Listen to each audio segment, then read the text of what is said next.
This is a case presentation of a 3-year-old male here present with his mom. Came in complaining of a diarrhea for the last 5 days. The history presented by the mother was that his bowel movements were noted to be solid with slight watery stools on Thursday, consistently getting watery after that. Sunday bowel movements were watery. Monday bowel movements were watery with blood noted in the middle of the stool. Each time the patient had a bowel movement, he complained of abdominal pain before the bowel movement. No changes in his diet or eating were noted. Mom stated that both her and a sibling had the same symptoms a couple weeks earlier.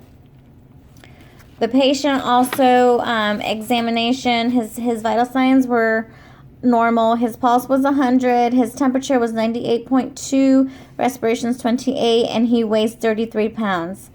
He is a well-developed, well-nourished, with no acute stress, with a non-toxic appearance. His lungs were clear to auscultation.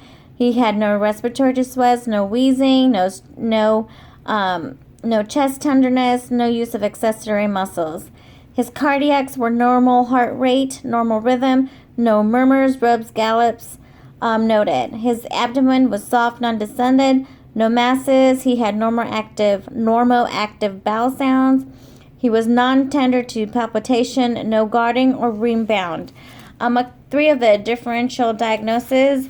One would be gastroenteritis, the second one would be rectal bleeding, and the third would be diarrhea of etiology unknown.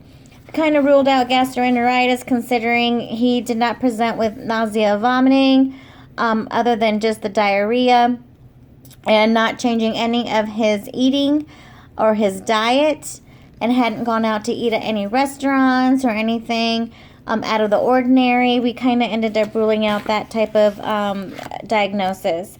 The other one is the diarrhea. We did ask the mom to obtain some stool cultures to be sent out, and we were going to culture for Shiga, Yersinia toxins.